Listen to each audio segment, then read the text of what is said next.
Hey guys, it's Misty from the Book Rat, and it is day 4 of my first impressions week. And I'm going to go ahead and apologize now for any background noise, because it has just been one of those days.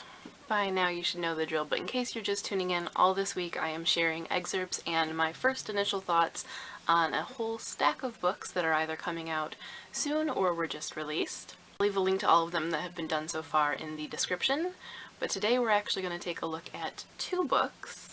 Interference by Kay Honeyman and Crow Mountain by Lucy Inglis. The info and links for both of the books will be in the description, so you can find out more about those there, but because this is 2 books, it could be a longer video, so I'm going to get right into it. We will start off with Interference, which just showed up in my mailbox a few days ago, and is kind of perfect timing because it's being described as Friday Night Lights meets Emma by Jane Austen, and as some of you know, Austen in August is coming up soon, so that means I can work this one in. And now, having read a little bit of it, I'm even more excited, but I'm going to get straight into the excerpt and I will follow up with my first impressions. So if you want to skip forward, you can click on this and head straight to the first impressions, but for now, here's a little sneak peek of Interference. I dropped 3 bottled waters and a bag of potato chips on the counter between the cashier and the girl who was yelling at him. Most boyfriends take their girlfriends out once in a while. The cashier picked up his phone and checked the screen. We go out. I need to pay for these, I said. We've been dating 3 months and we've gone out twice, the girl snapped at him. I don't have money, the cashier said. I have money to pay for these. I pushed the bottles closer. You had enough money to go to Lubbock with your cousin last weekend. I looked out the window. Mom was still in the passenger seat, digging through her purse. Dad was pumping gas. I didn't have much time. I'm kind of in a hurry. It's not like I don't have options, she continued. Gabe called the whole time you were out of town. The cashier started scanning my items. Next time tell him I say hi. The girl balled her fists. Her purse smacked against the candy rack, sending packages flying as she spun and stormed out the door. The guy didn't flinch. Anything else? He asked me, pulling a plastic bag from under the counter. I need to use your phone? Sorry, no payphone. There's one at the gas station 2 exits east. I smiled. No, I need to use your phone. The guy tipped his chin to the right, an early sign that he was going to say no. It's an emergency, I added. You're calm for someone who's in the middle of an emergency. I'm very good in a crisis. He crossed his arms over his chest. You're not using my phone. Refusals were tricky to undo, but not impossible. Fine, we'll go a different direction.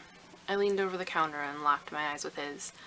You're going to let me use your phone because someday your girlfriend will be stranded in some nowhere town and need to tell you something life-changing. His eyes remained empty. The test results came in. Nothing. She found your dog. Tucker? The cashier said. Bingo. She needs to call you to tell you that Tucker is okay. She wants you to know where to pick him up. Wouldn't you want someone to loan her a phone? Is your dog in trouble? The cashier said. I looked over my shoulder. I needed to move this along before I got caught. My cheating ex-boyfriend posted humiliating pictures of me online. My school hates me, my parents blame me for my dad's nosedive in the polls, and my college future is in the toilet. Man, what a week. And now your dog. He slid his phone to me. I skipped the gratitude and dialed Tasha's number. Hello? Hey, it's Kate. I moved toward the back of the store. I've been trying to call you. Is your phone dead? It sounded like Tasha was at the coffee shop just across from the school. I could hear the clatter of plates and the hiss of the espresso machine. No, just held hostage. So I guess you're still in trouble? I'm in Texas, I said. So that is a little sneak peek of Interference by Kay Honeyman, and now we'll get into what I thought of it, which is just like delighted jazz hands all over the place. I am so in, I am enthusiastically in. I'm rarely, if ever, enthusiastic about contemporary, but there was something about this that just nailed it for me.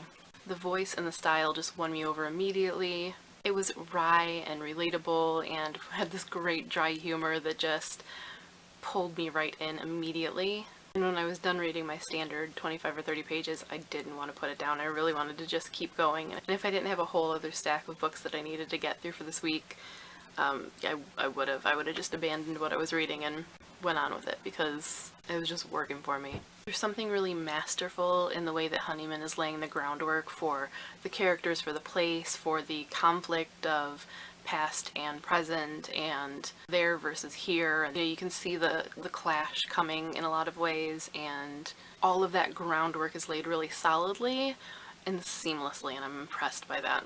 It feels very light but not fluffy, and just everything about it basically was working for me. So, I mean, it could take a nosedive, who knows, but if it continues in the vein that it's in now, it is on track to become a real winner of 2016 for me. Basically, even though I just recently posted my current TBR, it's on pause. Like, I'm gonna finish the book I'm reading, which is The Darkest Lie, and then this is up next. And now on to book 2, which is Crow Mountain by Lucy Inglis. This one is also contemporary, but contemporary meets historical. It kind of shifts back and forth between 2 stories and 2 perspectives. As I said, all of the info and the synopsis about it is in the description, so you can find out more about that there. But I'm going to go ahead and start reading you an excerpt, and I'm going to read you a little piece of both perspectives so that you get the present day voice and you get the historical voice. Starting off with the present day. And I guess this should probably be read in an English accent because apparently the main characters are Londoners, but I'm not going to do that because nope.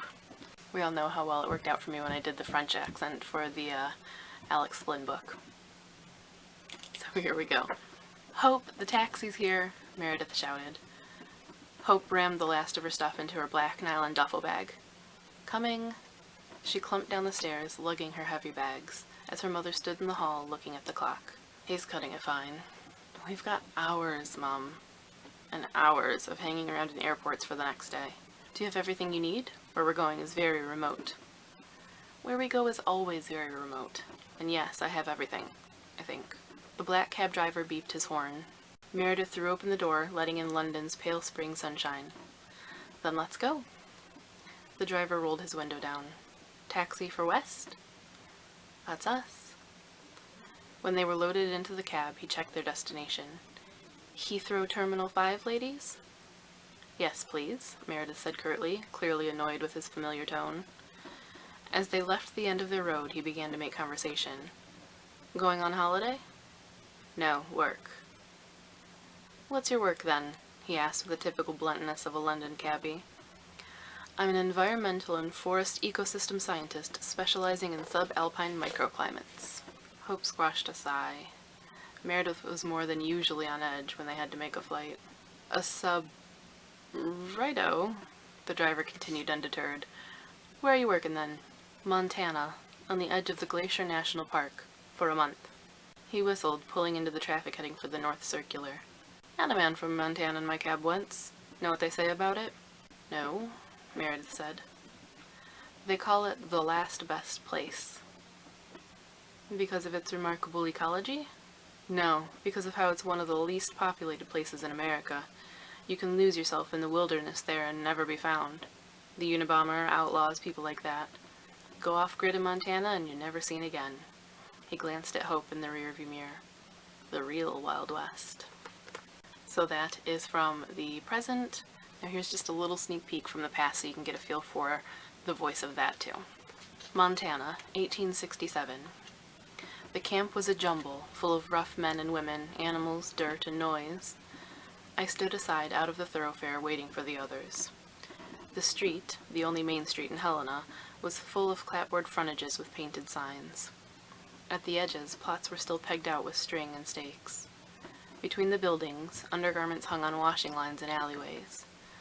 Not far away, in a side street, someone had made a pig pen, and the stench was in the air. Helena, it seemed, was to be like every other camp we had visited on our long and arduous journey. My heart sank. So I think that is enough of a preview. I'm going to get into what I thought.